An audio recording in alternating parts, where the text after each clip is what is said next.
Hey, it's the 5th of December 2017. Let's look at IPHI here and why I closed it. So, we have this kind of, actually it looks like a little cup and handle pattern that's forming. But despite the cup and handle appearance, the saucer bottom that's here, and what this looks like, it's a back test here. It looks like we had some nice expansion here, both in price and in volume. And then we kind of consolidate, we make another run.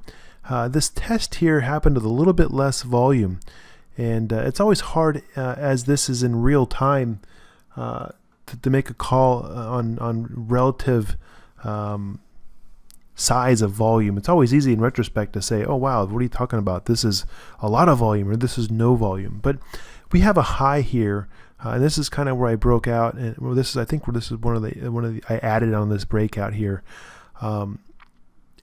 As who wouldn't? I mean, this is a great little setup here. But then it reversed over. We have this little up thrust action here, which still looks like a back test. But as this is developing, ignore all this. As this is developing, we have a rally here on good volume. It's very good.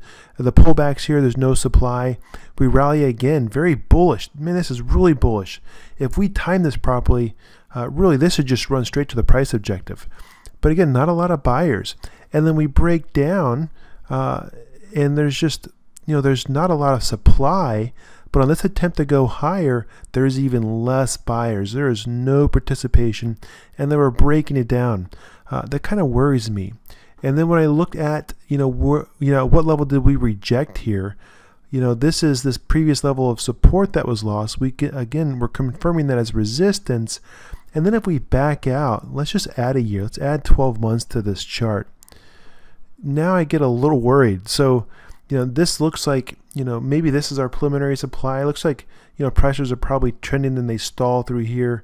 And then we kind of rally higher. This is very, kind of parabolic. It's very steep, expansive. Let's call that a buying climax. Here's an automatic reaction, secondary automatic reaction, secondary test.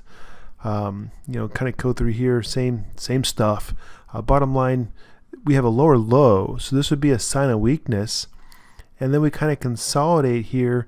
We try to rally back higher, and now we're just rejecting not just this level, but this entire level. So this is a prior level resistance that was confirmed to support. We then lost it, and now we rejected it.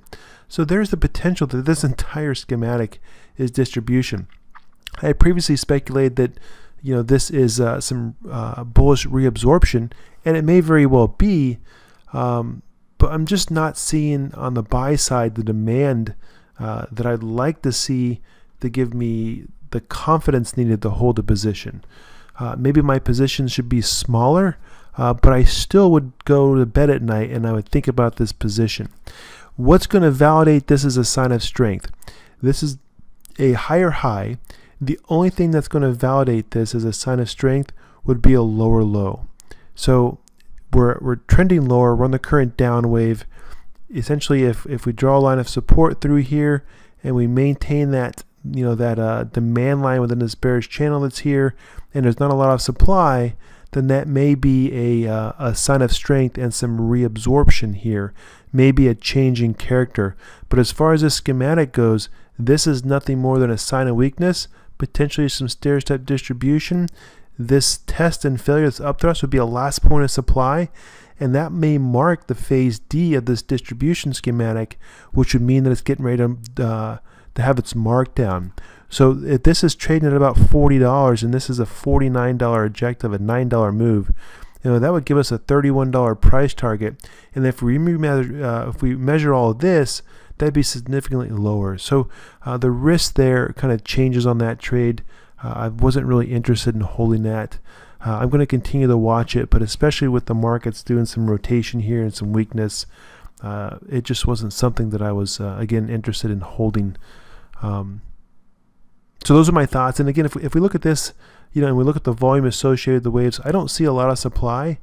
But in the lack of, if there's no bids, this is going to go down in a market looking for those bids. Where does demand exist? And I didn't feel like riding that down. So that's why I closed the IPHI this afternoon.